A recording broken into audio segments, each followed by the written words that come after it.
The ability to blend your authentic self with solid presentation behaviors can go a long way in winning client business, inspiring team performance, or making an unforgettable impact in the celebration of a friend or family member. Yet the baseline of success in public speaking begins with breathing and then applying the techniques that build your confidence and reduce your anxiety. And that's exactly what we're going to address in this episode of Build Smart Connections.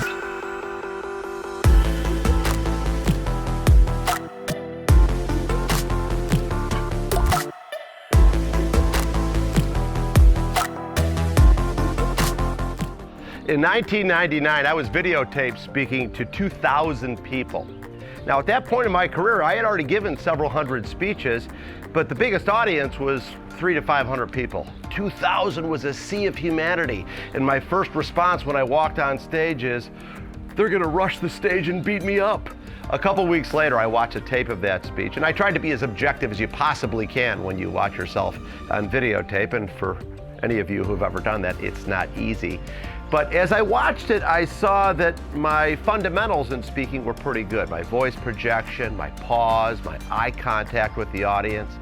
The only thing that was sort of irritating was I was kind of doing the steeple and I've got gangly fingers, and that was rather distracting. But other than that, my physical presentation was acceptable. But something didn't connect with the audience and I couldn't figure out what it was. And then wham, it hit me like a slap in the face. I looked and I said, that's not me. That's me trying to be a good public speaker that people like. From that point on, which to this day has easily been one of the top 5 learning moments of my life, I vowed I would always be authentic when speaking with groups. And since that point, my connections with audiences have skyrocketed. Now, have they been perfect? Do people always like me? Hell no! Oh God, absolutely not. Authenticity is your best foundation. Look, we all want to be validated and accepted, but it's the absolute wrong approach when it comes to public speaking or connecting with anyone for that matter. Unfortunately, most people tell me they have a hard time being themselves when presenting because they're so consumed with fear and anxiety. Here are 5 tips that can build your confidence and effectiveness when speaking to any group. Number 1, breathe.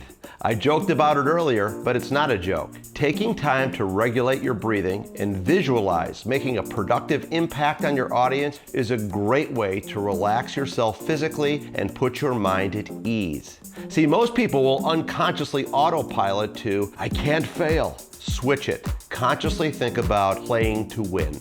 Number 2, prepare your content in bullet point format and don't over-script it in 2-point font. You want to focus on connecting with the audience. Don't be bogged down by remembering the exact right words. Again, authenticity is always your anchor. Number 3, as often as possible, make a warm connection and learn people's names beforehand by approaching them with friendliness and warmth. This effort is great for taming the lion we form in our minds. Number 4, stop thinking about what the audience is going to think about you. They're not. If they do, it'll last for 4 seconds and they'll go back to what we all think about 98% of the time. Ourselves. If you think about helping them and providing them value, you will always put yourself in the best position to succeed. And number 5, as often as possible, get the audience involved, whether it be through an exercise or asking questions. Anytime you could help them co-create the experience, it's a win. It takes pressure off you and places ownership and responsibility on the audience.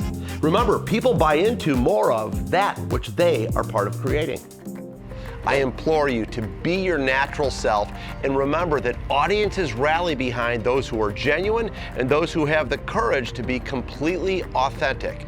It can be scary, but it's also extremely empowering. Remember, the comedian Lucille Ball said, "It's always better to be a first-rate version of yourself than a second-rate version of somebody else." Hey, thanks for watching. I hope you found this helpful. If you'd like to see more videos, please subscribe to our YouTube channel over there. If you'd like to learn more about who I am and what I do, you can always visit joetakash.com.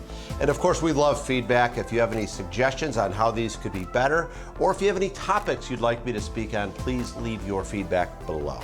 Live it, love it, do it, profit.